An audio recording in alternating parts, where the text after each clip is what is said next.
Hi guys, welcome to another Grawrz guide. In this video, we'll talk about the 3 equipment colors in Ragnarok X Next Generation. Now the color I'm mentioning is not the color of the sprite, but instead the color of the item name or the border that the item has. In ROX, we have white, blue, and gold. Each has their pros and cons, and the purpose of this guide is to help you choose which one is for you. In this guide, we'll talk about 4 things. Number 1, how to get the equipment.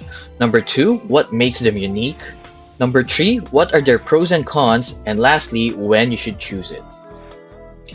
Alright, now that the introduction is out of the way, let's start with white equipment. Now, white equipment is the most common type of item in the game. They are given as rewards in instances, with their levels corresponding to the instance. For example, the Golden Thief Bug equipment is level 25 because it's a level 25 dungeon. The Corsair equipment is level 40 because it's a level 40 dungeon, and so on.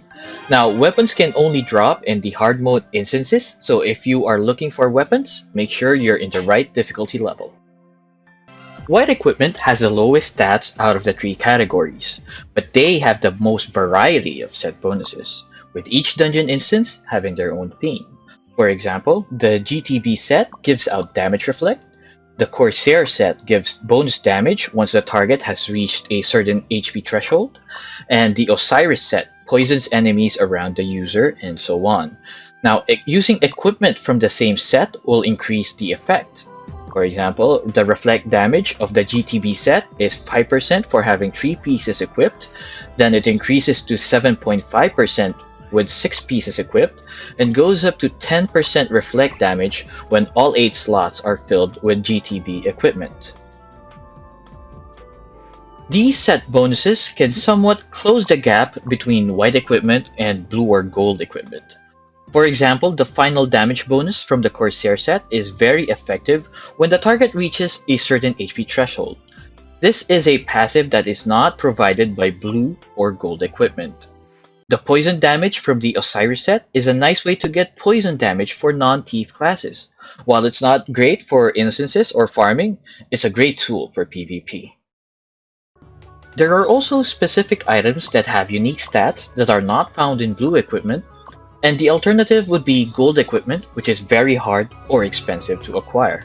For example, the only way to get P attack percent or M attack percent refined bonus for the offhand slot is to use the level 50 white shield. There is no blue or gold offhand that gives that as its refined bonus. Most players opt to use white accessories or talismans because it's the only economical way to get a specific stat. For example, the level 25 Autumn Talisman is the only affordable way to get haste on the talisman slot. The alternative is to get gold equipment called Viridian Phantom Pearl, which is 500k diamonds on my server as of this writing, or the Lobster Dance statue, which is 484k diamonds as of this writing. The biggest advantage of white equipment is that if you really like a set bonus, you can do equipment upgrades on them to keep up in stats with the gear of the next level. You can literally wear your level 25 GTB gear for your whole ROX career if you wanted to, as long as you keep doing equipment upgrading. Upgrading a GTB weapon to Tier 1 will give it the same stats as a Tier 0 level 40 weapon from the Corsair dungeon. And upgrading a GTB weapon to Tier 2 will give it the same stats as a Tier 0 level 50 weapon from the Osiris dungeon.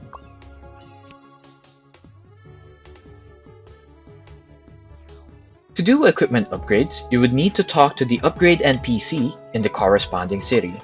The GTB set is upgraded in Frontera, Corsair set in Islud, Osiris in Morok, and so on. You would also need materials, which can be gained from the various life skills in the game. The higher the upgrade tier, the more expensive the materials become. Since white equipment is the most common, it's the cheapest to acquire. If you're patient enough, you can even get the item type you want as a reward from instances without having to buy them. They also have the lowest refining cost out of all the equipment colors. And lastly, the biggest con of white equipment is that they offer the lowest amount of refined bonus. This is the drawback of being the cheapest gear to refine. If you're playing as a free-to-play player, white equipment is good enough. As long as you keep up with your equipment upgrades and the upgrades from Holgrahen, you can complete most of the content in the game. However, don't expect to be topping any DPS charts or competing for MVP damage. Alternatively, another strategy I've seen some players do is to stick to white equipment until they can save up enough diamonds to buy gold equipment. This is a long-term strategy, possibly spanning 3 or 4 months or even longer, depending on the server price and the availability of the item that you want. Do this if you're sure that you like the game enough to be playing that long. If you're using white equipment, you won't be able to compete with a whale player that is fully decked out in gold equipment and has enough refines and upgrades to solo kill a boss. It's like competing with an excavator with a shovel. But if you're only after having fun with the game and completing content appropriate for your level without spending cash, then white equipment is perfectly viable. And that's it for this video. I hope you guys learned something. Don't forget to like and subscribe, and I'll see you in the next one. Bye!